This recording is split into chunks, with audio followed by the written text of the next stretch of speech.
আপনার কি একটুতে ভীষণ চিন্তা হচ্ছে? লো গ্রেড একটা টেনশন সারাক্ষণ মনের মধ্যে থাকছে, ছোট ছোট কাজ করার জন্য একটা প্যালপিটেশন, একটা চিন্তা চিন্তা লাগছে, সবসময় মুডটা ইরিটেবল হয়ে আছে, কিছু ভালো লাগছে না, এবং কিছু একটা কাজ করার জন্যই মাথাতে নেগেটিভ থটস চলে আসছে।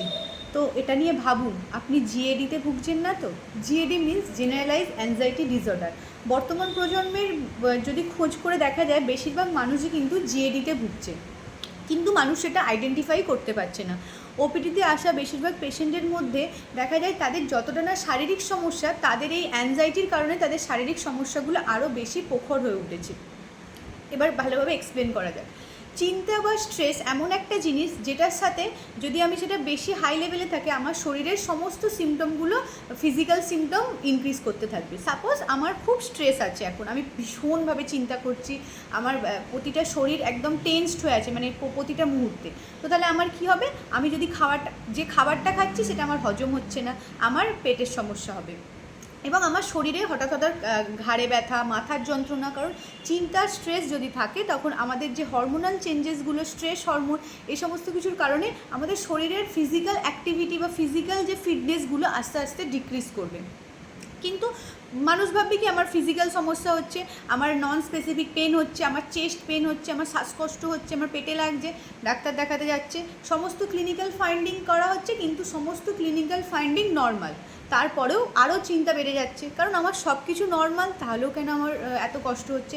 আমার তো সত্যি সত্যি হাঁটুতে খুব ব্যথা, আমার সত্যি সত্যিই তো ঘাড়ে খুব ব্যথা, কিন্তু যখনই রিপোর্ট হচ্ছে স্পন্ডালাইসিস, না, কোনো কিছুই নয়।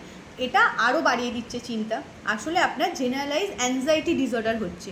জেনারেলাইজ অ্যাংজাইটি ডিসঅর্ডার হচ্ছে এমন একটা জিনিস যাতে করে আপনার সারাটাক্ষণ একটা লো গ্রেড চিন্তা বা উদ্বিগ্নতা সারাক্ষণ কাজ করবে।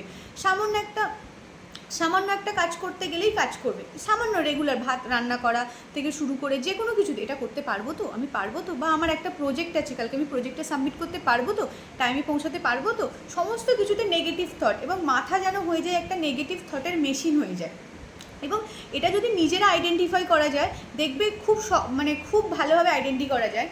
কারণ ওপিডিতে কিছু কিছু পেশেন্ট আসে মাঝে সাঝে, তারা প্রতিদিন আসে, প্রতিদিন আলাদা সমস্যা নেই। কেউ একদিন এলো আমার পেটে খুব লাগছে, আর একদিন এলো আমার মাথার যন্ত্রণা হচ্ছে, আর একদিন এলো আমার হাঁটুতে ব্যথা হচ্ছে, এবং তারা কিন্তু পেনটা ফিল করছে, নন স্পেসিফিক ফিল, এদিক ওদিক ফিল হচ্ছে, কিন্তু এটা বেশিরভাগটাই হচ্ছে শুধুমাত্র অতিরিক্ত চিন্তা বা স্ট্রেসের কারণে। এবার আপনারা বলবেন যে যার এটা হচ্ছে, তাহলে তাকে অ্যাডভাইস দিন যে না না, চিন্তা করতে হবে না, সব ওকে, আপনি চিন্তা একদম করবেন না। কিন্তু তাদের তো এই চিন্তাটা নিজে থেকে আসছে না, চিন্তাটা চলে আসে, তারা এই চিন্তাটাকে কন্ট্রোল করতে পারে না, তাই জন্যই তো এটা ডিসঅর্ডারে পরিণত হয়। কিন্তু অন্যান্য মানসিক সমস্যার থেকে এটার পার্থক্য কি? এটার সিমটমগুলো প্রথম দিকে ভীষণ মাইল্ড থাকে, এবং এই ভীষণ মাইল্ড থাকার জন্য কী হয়, এটাকে গুরুত্ব দেওয়া হয় না, এবং পরিবারের লোক, বাড়ির লোক, সবাই তাকে কি বলে, তোর স্বভাবই চিন্তা করা, তুই একটুতেই বেশি চিন্তা করিস, আরে এত চিন্তা করিস না, কিচ্ছু হবে না। কিন্তু সে তো থাকতে পারে না, তার ভিতর সেই সবসময় চিন্তা থেকেই যায়। হাজব্যান্ড হয়তো দেরি করে বাড়ি ফিরছে, ব্যাস তার মাথায় উল্টো পাল্টা চিন্তা চলে এলো, সে নিজেকে কন্ট্রোল করতে পারে না, তার জন্য তার সবসময় মুড ইরিটেবল হয়ে থাকে, কোনো কিছুতে শান্তি পায় না, ঘুমাতে পারে না, মাথার যন্ত্রণা। কিন্তু যখনই সেই চিন্তাটা মুক্ত থাকবে, তখন কিন্তু সে ভীষণ ভালো থাকবে। তো এটার উপায় হচ্ছে যে সাইকোথেরাপিগুলো নিতে হবে, বিভিন্ন psycho cognitive therapy, talking therapy, বা হিপনোথেরাপি, বা হচ্ছে সাইকিয়াট্রিক বা সাইকোলজিস্টকে দেখিয়ে তার যে থট প্রসেসটাকে কন্ট্রোল করা। আমাদের ভাবনা আমাদের কিন্তু কোনোটাই কন্ট্রোলও নেই। আমাদের ভাবনা মাঝে সাঝে চলে আসে, আমি গাড়ি চালাতে চালাতেও আমাদের মাঝে সাঝে ভাবনা চলে আসে, এই হয়তো আমি লরির তলে ঢুকে যাব, বা আমরা ছাদের কোণে কখনো দাঁড়িয়ে দেখবেন, দাঁড়ালেই মনে হয় এই যদি আমি ছাদ থেকে পড়ে যাই আমি এক্ষুনি মারা যাব, এই ভাবনা আমাদের মধ্যে চলে আসে। কিন্তু যারা জিএডিতে ভুগছে, তাদের সমস্যাটা কি হয়, তারা সেই ভাবনাটাকে কন্ট্রোল করতে পারে না, তাদের থট প্রসেসে প্রবলেম হয়, এবং তাদের মাথার মধ্যে নেগেটিভ থটগুলো তাদের জীবন যৌবন সব শেষ করে দেয়, তাদেরকে পুরো ঘিরে রাখে। এবং পেশেন্ট কখনো কখনো বলে যে টুপির মতো আমার মাথার এইখান থেকে পুরো যেন কিছু একটা ধরে আছে, কারণ অতিরিক্ত স্ট্রেস আর চিন্তার কারণে। তো আপনার সামনে যদি কেউ আপনি ফিল করেন যে এরকম জেনারেলাইজ অ্যাংজাইটি ডিসঅর্ডারে ভুগছে, অবশ্যই তাকে প্রেফার করুন যে সে যেন অবশ্যই কোনো সাইকিয়াট্রিস্ট বা সাইকোলজিস্টকে দেখায়। সাইকিয়াট্রিস্ট বা সাইকোলজিস্টকে দেখানো কোনো লজ্জার বিষয় নয়। একজন জেনারেল ফিজিশিয়ানকে যেমন দেখানো, ডক্টর দেখাতে যাওয়া, তেমনই হচ্ছে ওটাও মানসিক বিভাগের ডাক্তার। এবং বর্তমানে মানুষের সমস্যার একমাত্র কারণ হচ্ছে মানসিক সমস্যা।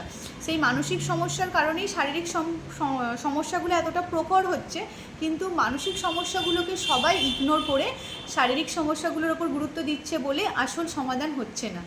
তো অবশ্যই চেষ্টা করো মানসিক সমস্যা কী সেটা বোঝা এবং মানসিক সমস্যায় যদি কেউ ভোগে তাদের পাশে থাকা।